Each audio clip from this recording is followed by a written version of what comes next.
ಯಶ್ ಅವರ ತಾಯಿ ಪುಷ್ಪ ಅವ್ರ ಮೇಲೆ ಈಗ ಭೂಮಿ ಒತ್ತುವರಿಯ ಆರೋಪ ಕೇಳಿಬಂದಿರತಕ್ಕಂಥದ್ದು. ಕಳೆದ ಭಾನುವಾರನೇ ಮಂಡ್ಯದ ಅವರ ಮನೆಯ ಕಾಂಪೌಂಡ್ ಎಲ್ಲವನ್ನು ಒಡೆದುಹಾಕಿದ್ರು. ಅದಕ್ಕೆ ಸಂಬಂಧಪಟ್ಟಂತೆ ಇವತ್ತು ಮುಂದುವರಿದಂತೆ ಯಶ್ ತಾಯಿ ಬಂದು ದೂರು ಕೊಡಕ್ಕೆ ಬಂದಿದ್ದರು. ಹಾಸನದ ವಿದ್ಯಾನಗರ ಬಡಾವಣೆಯಲ್ಲಿ ಅವರ ನಿವೇಶನದ ವಿವಾದ. ನಟ ಯಶ್ ತಾಯಿ ಪುಷ್ಪರಿಂದ ದೇವರಾಜ್ ವಿರುದ್ಧ ಈಗ ದೂರು ದಾಖಲಾಗಿದೆ. ನಾವು ಸೈಟ್ ಖರೀದಿ ಮಾಡಿ 6 ವರ್ಷ ಆಗಿದೆ, ನಾವು ಕೋರ್ಟ್ಗೆ ದಾಖಲಾತಿಯನ್ನೆಲ್ಲ ಕೊಡ್ತೀವಿ, ಮಹಾನಗರ ಪಾಲಿಕೆಯಲ್ಲಿ ಈ ಸ್ವತ್ತು ಕೂಡ ಆಗಿದೆ, ನನ್ನ ಮನೆಗೆ ಈವರೆಗೂ ಯಾವುದೇ ನೋಟಿಸ್ ಬಂದಿಲ್ಲ, ಹಾಸನದ ಮನೆಗೆ ಕೆಲವರು ಬಂದು ಗಲಾಟೆ ಮಾಡ್ತಾ ಇದ್ದಾರೆ. ದೂರು ನೀಡಿದ ಬಳಿಕ ಯಶ್ ತಾಯಿ ಪುಷ್ಪ ಈಗ ಹೇಳಿಕೆಯನ್ನು ಕೊಟ್ಟಿರ್ತಕ್ಕಂಥದ್ದು. ದೂರು ಕೊಟ್ಟಿದ್ದಾರೆ. ದೇವರಾಜ್ ಅಂತ ಒಬ್ಬ ಅಂದರೆ ಪಕ್ಕದ ಮನೆ ಸೈಟಿನ ಓನರು ಜೊತೆಗೆ ಅಲ್ಲಿನ PDO ನಟರಾಜ್ ಅಂತ ಅವರಿಬ್ಬರು ಸೇರಿಕೊಂಡು ದುಡ್ಡುಗೋಸ್ಕರ ಹೀಗೆ ಮಾಡ್ತಾ ಇದ್ದಾರೆ, ನಮ್ಮ ಹತ್ರ ಎಲ್ಲ ಡಾಕ್ಯುಮೆಂಟ್ಸು ಇದೆ ಅಂತಾರೆ. ಡಾಕ್ಯುಮೆಂಟ್ ಇದ್ಮೇಲೆ ಅದು ಇಲ್ಲೀಗಲ್ ಆಗುತ್ತೆ, ಅತಿಕ್ರಮ ಪ್ರವೇಶನೂ ಆಗುತ್ತೆ, ಡಾಕ್ಯುಮೆಂಟ್ಸ್ ಎಲ್ಲ ಕರೆಕ್ಟಾಗಿದ್ದರೆ. ಬಟ್ ಅವ್ರು ಹೇಳೋದು, ದೇವರಾಜ್ ಹೇಳೋದು ಕೋರ್ಟಿಂದನೇ ಆರ್ಡರ್ ಆಗಿದೆ, ಇಲ್ಲಾಂದ್ರೆ ನಾವ್ಯಾಕೆ ಹೋಗ್ಬಿಟ್ಟು ಕಾಂಪೌಂಡ್ ಹೊಡಿತಾ ಇದ್ವಿ, ಕೋರ್ಟ್ ಆರ್ಡರ್ ಇಟ್ಕೊಂಡೇ ಹೊಡೆದಿರೋದು ಅಂತ ಅವರ ಸಮರ್ಥನೆ.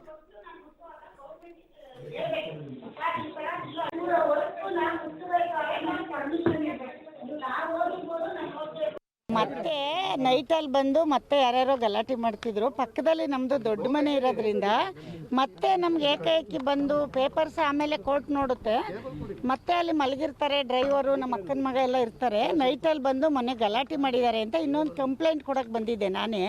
ಅದನ್ನು ಸಾಹೇಬರು ತೊಗೊಂಡಿದ್ದಾರೆ, ಮಾತಾಡಿದ್ದಾರೆ, ಎಲ್ಲ ನಾನು ಮಾಡ್ಕೊಡ್ತೀನಮ್ಮ ಅಂತ ಹೇಳಿದ್ದಾರೆ. ಆಮೇಲೆ ನಮ್ಮ ಹುಡುಗರು, ನಮ್ಮ ಲಾಯರ್ ಇದ್ದಾರಲ್ಲ, ನಮ್ಮ ಸಂಜಯ್ ಅವ್ರು ನೋಡ್ಕೋತಾರೆ ಮಿಕ್ಕಿದ್ದು. ಮುಂದೆ ಕೋರ್ಟಲ್ಲಿ ಏನಾಗುತ್ತೆ, ನಮ್ಮದು ತಪ್ಪಿದೆಯೋ ಅವ್ರು ತಪ್ಪಿದೆಯೋ ನೋಡಿದ್ಮೇಲೆ ನಾನು ಪ್ರೆಸ್ ಮೀಟ್ ಕರೆದು ನಿಮಗೆ ಅದ್ರ ಬಗ್ಗೆ ಮಾಹಿತಿ ಕೊಡ್ತೀನಿ. ಅಲ್ಲ, ಕೋರ್ಟಿಂದ ಆರ್ಡರ್ ಬರಬೇಕು. ಅದು ನಮ್ಮದು ಒಂದು 6 ವರ್ಷ ಆಗಿದೆ. ಬಟ್ ನಾನು ನಮ್ಮ ಫಾರಿನಲ್ಲೊಬ್ಬರು ನಮ್ಮ ಇದೇ ಹಾಸನ್ ಹುಡುಗ ಅವರ ಮಕ್ಕಳ ಎಜುಕೇಷನ್ಗೆ ಅಂತ ತೆಗೆದು ಬಿಟ್ಕೊಂಡಿದ್ರಂತೆ. ಅವರು ರಿಕ್ವೆಸ್ಟ್ ಮಾಡಿದ್ರು, ನಂತರ ಯಾವಾಗಲೂ ಮಾಡ್ತಾಯಿದ್ರು ಬಂದು. ನಾನು ಯಶ್ ಹತ್ರ ಹೇಳಿದೆ, ಯಶು ಅಮ್ಮ ನಮ್ಗೆ ಯಾಕಮ್ಮ ನಾವು ಅಲ್ಲಿ ಇರಲ್ಲ, ನಾವು ತೋಟದಲ್ಲಿ ಇರ್ತೀವಿ ಅಂತ ಹೇಳಿದ್ರು. ಅಮ್ಮ ನನ್ನ ಮಗಂದು ಫೀಸ್ ಕಟ್ಟಬೇಕು, ನಾನು ಅದಕ್ಕೆ ಇದನ್ನು ತೆಗೆದುಬಿಟ್ಟು ಮೈಸೂರಲ್ಲಿ ಇದೆ ತೊಗೊಳ್ಳಿ ಅಂದರೆ ಬೇಡ ಅಂತ ಇದನ್ನು ಕಾನೂನುಬದ್ಧವಾಗಿ ತೊಗೊಂಡಿದ್ದೀವಿ. ಸುಮ್ಮನೆ ಏನೋ ಬೇರೆ ಥರ ತೊಗೊಂಡಿಲ್ಲ. ಎಲ್ಲ ರಿಜಿಸ್ಟ್ರ್ ಆಫೀಸಲ್ಲಿ ರಿಜಿಸ್ಟ್ರು ಎಲ್ಲಿದೆ, ನಮ್ಮ ಅಕ್ಕನ ಮಗ ಎಲ್ಲಿದೆ ಅಂತ ಸಾಧಿ ಅವನೇ ಅದೆಲ್ಲ ನೋಡೋದು. ಆಮೇಲೆ ಮೊನ್ನೆವರೆಗೂ ಟ್ಯಾಕ್ಸ್ ಕಟ್ಟಿದ್ದೀವಿ. ಆಮೇಲಿಂದ ಅದಕ್ಕೇನದು ಈ ಖಾತಾ ಏನದು ಕಾರ್ಪೊರೇಷನ್ಗೆ ಆಗುತ್ತಲ್ಲ ಇದರಿಂದ. ಸೊ ಕಳೆದ ಭಾನುವಾರ ಡೆಮಾಲಿಷನ್ ಅಂದರೆ ಕಾಂಪೌಂಡ್ ಒಡೆದ ನಂತರ ಕೂಡ ಬಂದು ಗಲಾಟೆ ಮಾಡಿದ್ದಾರೆ ಅಂತ ಯಶ್ ತಾಯಿ ಅವರ ಆರೋಪ. ಈಗ ಯಶ್ ತಾಯಿ ದೂರಿನ ಮೇರೆಗೆ ಬಡಾವಣೆ ಠಾಣೆಗೆ ಆಗಮಿಸಿದ್ದಾರೆ ದೇವರಾಜ್. ಇವ್ರ ಮೇಲೆ ಕಂಪ್ಲೇಂಟ್ ಕೊಟ್ಟಿರೋದು. ಪುಷ್ಪ ಚಿಕ್ಕಮ್ಮನ ಮಗ ದುರ್ಗಾ ಪ್ರಸಾದ್ ವಿರುದ್ಧ ಆರೋಪವನ್ನು ಮಾಡಿದ್ದಾರೆ. ನನ್ನ ಜಾಗದಲ್ಲಿದ್ದ CCTV ಕ್ಯಾಮರಾ ಎಲ್ಲವನ್ನ ಕಿತ್ತಾಕಿದ್ದಾರೆ, ನನ್ನ ಸ್ನೇಹಿತರ ಮೇಲೆ ಹಲ್ಲೆಗೆ ಯತ್ನಿಸಿ ಕೊಲೆ ಬೆದರಿಕೆ ಹಾಕಿದ್ದಾರೆ. ಹೀಗಂತ ಹಾಸನ ಬಡಾವಣೆ ಠಾಣೆಯಲ್ಲಿ ಪ್ರತಿ ದೂರನ್ನು ದೇವರಾಜ್ ಅವರು ಕೊಟ್ಟಿದ್ದಾರೆ. ಅವ್ರ ಮೇಲೆ ಇವ್ರ ಮೇಲೆ ಅವರು ಆರೋಪವನ್ನು ಮಾಡ್ತಾ ಇರ್ತಕ್ಕಂಥದ್ದು. ಈಗ ಇವರು ಅದನ್ನೇ ಹೇಳ್ತಾರೆ, CC ಕ್ಯಾಮ್ರಾ ಎಲ್ಲ ಕಿತ್ತು ಹಾಕಿದ್ದಾರೆ, ಹಲ್ಲೆ ಮಾಡಿದ್ದಾರೆ, ಕೊಲೆ ಮಾಡಿದ್ದಾರೆ ಅಂತ ದೇವರಾಜ್ ಆರೋಪ. ಪುಷ್ಪಾ ಮೇಡಮ್ ಅವರು ಮತ್ತು ಅವ್ರ ಪಕ್ಕದಲ್ಲಿರ್ತಕ್ಕಂಥ ಒಬ್ಬ ವೆಯ್ಟ್ ಮೆಜರ್ಮೆಂಟ್ ಇನ್ಸ್ಪೆಕ್ಟರ್ ನಟರಾಜ್ ಎಂಬವರು ಮತ್ತು ದುರ್ಗಾ ಪ್ರಸಾದನವರು ನನ್ನ ಮೇಲೆ ಒಂದು ಕಂಪ್ಲೇಂಟನ್ನು ಕೊಟ್ಟಿದ್ದರು. ನಾನು ಮತ್ತು ನನ್ನ ಬೆಂಬಲಿಗರ ಮೇಲೆ ಬೆದರಿಕೆ ಹಾಕಿದ್ದೀವಿ ಅಂತ ಅಂದಮೇಲೆ FIR ಮಾಡಬೇಕು ಅಂತ ಅಂದ್ಬಿಟ್ಟು ಒಂದು ಕಂಪ್ಲೇಂಟ್ ಕೊಟ್ಟಿದ್ದಾರೆ ಅವರು. ನಾನು ಯಾವುದೇ ರೀತಿ ಅವರಿಗೆ ನಾನು ಅಡ್ಡಿ ಮಾಡೋಕ್ಕೆ ಹೋಗಿಲ್ಲ, ನನಗೆ ಅವರು ತೊಂದರೆ ಕೊಡ್ತಾ ಇದ್ದಾರೆ. ಕೋರ್ಟು ಆದೇಶ ಇದ್ದರೂ ಕೂಡ ಉಲ್ಲಂಘನೆ ಮಾಡಿ ಅವರು ಮತ್ತೆ ಅದನ್ನು ಆ ಜಾಗಕ್ಕೆಲ್ಲ ಹೋಗಿ ಅವರ ಬೆಂಬಲಿಗರೆಲ್ಲ ಅಲ್ಲೇ ಸುತ್ತಾಡಿಕೊಂಡು ಪಕ್ಕದಲ್ಲಿರ್ತಕ್ಕಂಥ ಸೆಡ್ಡಿಗೆ, ನಮ್ಮ ಜಾಗದಲ್ಲಿರ್ತಕ್ಕಂಥ ಸೆಡ್ಡಿಗೆ ನಟರಾಜ್ ಎಂಬವರು ಮತ್ತೊಂದು ಬೋರ್ಡನ್ನು ಹಾಕಿದ್ದಾರೆ. ಈಗ ನಾವು ಅದನ್ನು ಕೇಳಲಿಕ್ಕೆ ಹೋದಾಗ ದುರ್ಗಾ ಪ್ರಸಾದ್ ಮತ್ತು ಅಲ್ಲಿಂದ ನಟರಾಜ್ ಅನ್ನೋರು ಕೂಡ ನಮ್ಮ ಮೇಲೆ ಜೀವ ಬೆದರಿಕೆಯನ್ನು ಹಾಕಿ ನನ್ನ ಬೆಂಬಲಿಗರು, ನನ್ನ ಸ್ನೇಹಿತರ ಮೇಲೆ ತೊಂದರೆ ಕೊಡ್ತಾ ಇದ್ದಾರೆ. ಆದ್ದರಿಂದ ನಾನು ಅವ್ರ ಮೇಲೆ ಒಂದು FIR ಮಾಡಬೇಕು ಅಂತ ಅಂದ್ಬಿಟ್ಟು ದುರ್ಗಾ ಪ್ರಸಾದ್ ಮತ್ತು ನಟರಾಜ್ ಅವ್ರ ಮೇಲೆ. ರೈಟ್, ಈ ಬಗ್ಗೆ ಮತ್ತಷ್ಟು ಮಾಹಿತಿ ನನ್ನ ಕೊಲೀಗ್ ಶಶಿಧರ್ ಅವರಿಂದ ಪಡ್ಕೊಳ್ಳೋಣ. ಶಶಿಧರ್, ಅಲ್ಲಿಗೆ ಇವತ್ತು ಕೂಡ ದೂರು ಪ್ರತಿ ದೂರು ದಾಖಲಾಗಿದೆ ಎರಡೂ ಕಡೆಯಿಂದ. ಅವರವರು ಮಾಡ್ತಾ ಇರೋ ಆರೋಪಗಳು ಏನು? ಅರವಿಂದ್, ವಿದ್ಯಾನಗರದಲ್ಲಿರ್ತಕ್ಕಂತಹ ಯಶ್ ಅವರ ತಾಯಿ ಪುಷ್ಪ ಅವರ ಮನೆಯ ಪಕ್ಕದಲ್ಲಿರ್ತಕ್ಕಂತಹ ನಿವೇಶನದ ವಿವಾದ ತಾರಕಕ್ಕೆ ಏರ್ತಾ ಇರೋದನ್ನು ನಾವಿಲ್ಲಿ ಕಾಣ್ಬೋದು.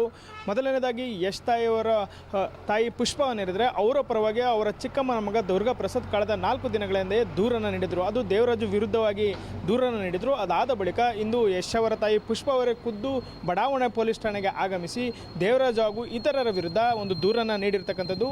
ಏಕಾಏಕಿ ಅಕ್ರಮವಾಗಿ ಬಂದು ಕಾಂಪೌಂಡನ್ನು ತೆರವು ಮಾಡಿದರೆ, ಅಲ್ಲದೆ ರಾತ್ರಿ ವೇಳೆಯಲ್ಲಿ ಗುಂಪಾಗಿ ಬಂದು ನಮ್ಮ ಅಲ್ಲಿರ್ತಕ್ಕಂತಹ ಏನು ಮನೆಯ ನೋಡ್ಕೊಳ್ತಕ್ಕಂಥ ಇರ್ಬೋದು ಸಂಬಂಧಿ ದುರ್ಗಾಪ್ರಸಾದ್ ಅವರಿಗೆ ಬೆದರಿಕೆಯನ್ನು ಹಾಕ್ತಾ ಇದ್ದಾರೆ, ಗಲಾಟೆಯನ್ನು ಮಾಡ್ತಾ ಇದ್ದಾರೆ ಅಂತೇಳಿ ಅವರು ಒಂದು ದೂರನ್ನ ನೀಡಿದರೆ ನಾವು ನ್ಯಾಯಾಲಯದಲ್ಲಿ ದಾಖಲೆಗಳನ್ನು ನೀಡಿ ಆ ಆದೇಶ ಬಂದ ನಂತರ ನಾನು ಪ್ರೆಸ್ ಮೀಟನ್ನು ಮಾಡ್ತೀನಿ. ನಮ್ಮ ವಕೀಲರು 6 ವರ್ಷಗಳ ಹಿಂದೆ ಎಲ್ಲ ದಾಖಲೆಗಳನ್ನು ನೋಡಿಯೇ ಆ ಜಾಗವನ್ನು ಖರೀದಿ ಮಾಡಿಸಿದ್ವಿ. ಮಹಾನಗರ ಪಾಲಿಕೆಯಿಂದ ಈ ಸ್ವತ್ತು ಕೂಡ ಇದೆ. ಆದರೆ ಈಗ ಏಕಾಏಕಿ ಬಂದು ಆ ಜಾಗ ನನಗೆ ಸೇರಿದ್ದು ಅಂತ ದೇವರಾಜ್ ಅವರು ಒಂದು ಕೋರ್ಟ್ನ ಆದೇಶ ತಂದು ಕಾಂಪೌಂಡನ್ನು ತೆರವು ಮಾಡಿದರೆ, ಹಾಗಾಗಿ ನಾವು ನಮ್ಮ ಏನಲ್ಲಿ ಮನೆಯನ್ನು ನೋಡ್ಕೊಳ್ತಕ್ಕಂಥವ್ರು ಹಾಗೂ ಸಂಬಂಧಿ ದುರ್ಗಾಪ್ರಸಾದರಲ್ಲಿ ಹೆಚ್ಚಿನ ಸಮಯ ಇರೋದ್ರಿಂದ ಅವರ ಜೀವಕ್ಕೆ ಯಾವುದೇ ರೀತಿಯ ಹಾನಿಯಾಗದಂತೆ, ಅವ್ರಿಗೆ ಯಾವುದೇ ಬೆದರಿಕೆ ಆಗ್ತಾಯಿದ್ರೆ ಅವರ ಮೇಲೆ ಸೂಕ್ತ ಕ್ರಮ ಕೈಗೊಳ್ಳುವಂತೆ ಈಗ ಪೊಲೀಸ್ ಠಾಣೆಗೆ ದೂರ ನೀಡಿದಂಥ ಪುಷ್ಪ ಅವರು ಹೇಳ್ತಾರೆ. ಅದೇ ರೀತಿ ದೇವರಾಜ್ ಅವರು ಈಗ ಪ್ರತಿ ದೂರನ್ನು ನೀಡ್ತಾ ಇರತಕ್ಕಂಥದ್ದು. ಪುಷ್ಪ ಅವರ ಕಾಂಪೌಂಡನ್ನು ನಾವು ತೆರವುಗೊಳಿಸಿಲ್ಲ, ಕೋರ್ಟ್ ಆದೇಶ ಪ್ರಕಾರ ಅವರು ಏನು ಅಕ್ರಮವಾಗಿ ಕಾಂಪೌಂಡನ್ನು ಹಾಕೊಂಡಿದ್ರು ಅದನ್ನು ಮಾತ್ರ ತೆರವುಗೊಳಿಸಿದೆ. ಇವರ ಬಳಿ ದಾಖಲಾತಿ ಇದ್ದರೆ ಅವರು ಕೋರ್ಟ್ಗೆ ಕೊಡಬಹುದು. 5 ಬಾರಿ ಕೋರ್ಟ್ ನೋಟಿಸನ್ನು ಕೊಟ್ಟಿದೆ, ಆದರೆ ಇವರು 4 ಬಾರಿ ಅದನ್ನು ರಿಜೆಕ್ಟ್ ಮಾಡಿದರೆ 1 ಬಾರಿ ಮಾತ್ರ ತೆಗೆದುಕೊಂಡಿದ್ದಾರೆ. ಇಷ್ಟು ದಿನ ಇಲ್ಲದವರು ಈಗ ಏಕಾಏಕಿ ನ್ಯಾಯಾಲಯಕ್ಕೆ ಬಂದು ನಮ್ಮ ಬಳಿ ದಾಖಲಾತಿಗಳು ಇವೆ ಅಂತ ಏನಕ್ಕೆ ಹೇಳ್ತಾ ಇದೆ. ನೇರವಾಗಿ ಅವರು ಕೋರ್ಟ್ನಲ್ಲಿ ದಾಖಲೆಗಳನ್ನು ಸಲ್ಲಿಸಬಹುದಿತ್ತು. ಅಲ್ಲದೆ ನಾನು ಯಾವುದೇ ರೀತಿಯ ಅವರ ಏನಲ್ಲಿರ್ತಕ್ಕಂಥವರಿಗೆ ತೊಂದರೆಯನ್ನು ಕೊಟ್ಟಿಲ್ಲ. ಅಲ್ಲೇ CCTV ಇದೆ, ಅದನ್ನು ಪರಿಶೀಲನೆ ಮಾಡ್ಬೋದು. ನನಗೆ ಹಾಗೂ ನನ್ನ ಸಹೋದರನ ಮಗ ದಿಲೀಪ್ ಎಂ ಕುಮಾರ್ ಎಂಬುದರಿದ್ದರೆ ಅವರಿಗೆ ಜೀವ ಬೆದರಿಕೆಯನ್ನು ಹಾಕಿದ್ದಾರೆ, ಅಲ್ಲದೆ ಕೊಲೆ ಬೆದರಿಕೆಯನ್ನು ಸಹ ಹಾಕಿದ್ದಾರೆ. ಹಾಗಾಗಿ ನಾನು ಏನು ದುರ್ಗಾಪ್ರಸಾದ್ ಹಾಗೂ ಅವರ ಬೆಂಬಲಿಗರ ಮೇಲೆ ಈಗ ದೂರನ್ನು ಕೊಡ್ತೀನಿ ಅಂತ ದೇವರಾಜ್ ಅವರು ಹೇಳಿರ್ತಕ್ಕಂಥದ್ದು. ಒಟ್ಟಿನಲ್ಲಿ ಏನು ಈ ಖಾಲಿ ನಿವೇಶನ ಜಾಗ ಏನಿದೆ ಈಗ ಅದು ಪೊಲೀಸ್ ಠಾಣೆಯ ಮೆಟ್ಟಿಲನ್ನು ಏರಿ ಪ್ರತಿ ದೂರನ್ನು ಈಗ ಬಡಾವಣೆ ಠಾಣೆಗೆ ನೀಡಿರ್ತಕ್ಕಂಥದ್ದು. ಅರವಿಂದ್, ಥ್ಯಾಂಕ್ ಯು ಶಶಿಧರ್, ತಮ್ಮೆಲ್ಲ ಮಾಹಿತಿಗಾಗಿ ಧನ್ಯವಾದ.